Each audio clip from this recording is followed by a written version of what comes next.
একটি মোবাইলে দুইটি ইউটিউব চ্যানেল আপনি একসাথে ম্যানেজ করতে পারবেন। এটা করা কিন্তু খুবই সহজ। দুইটিরও বেশি আপনি চ্যানেল একটি মোবাইলেই ম্যানেজ করতে পারবেন। দেখুন, সবার প্রথমে ইউটিউবটা ওপেন করে নেবেন। ইউটিউবটা ওপেন হয়ে গেলে এখানে আমি আমার মেন চ্যানেলে চলে যাচ্ছি, প্রোফাইলে গেলাম।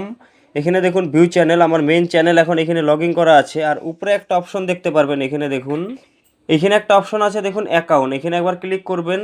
এখানে দেখুন একটা ইউটিউব চ্যানেল, আর এখানে দেখুন আদার অ্যাকাউন্ট। তার মানে আপনার কাছে আরও যে ইউটিউব চ্যানেলগুলো থাকবে সেগুলো জিমেল আইডি দিয়ে লগ ইন করলে সেই নিচে দেখাবে। দেখুন এখানে অ্যাড অ্যাকাউন্ট, আপনি যদি এখানে জিমেল আইডি দিয়ে ইউটিউব চ্যানেলটা লগ ইন করেন তাহলে এখানে দেখাবে। আমি একটি চ্যানেল লগ ইন করে রেখেছি।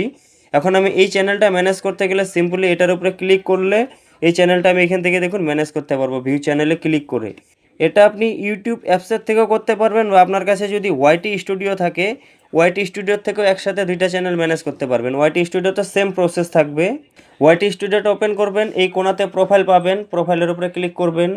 এখানে একটা অপশন পাবেন সুইচ অ্যাকাউন্ট, এটাতে ক্লিক করবেন। এখানেও দেখতে পারবেন সেম প্রসেস, এই একটা চ্যানেল লগ ইন করা আছে, এই চ্যানেলটাও লগ ইন করা আছে। আর নতুন করে চ্যানেল লগ ইন করতে গেলে অ্যাড অ্যাকাউন্ট আছে, এখান থেকে আপনি একাধিক চ্যানেল ম্যানেজ করতে পারবেন একটি মোবাইল থেকে। তো ভিডিওটা যদি ভালো লাগে প্লিজ চ্যানেলটি সাবস্ক্রাইব করে রাখবেন।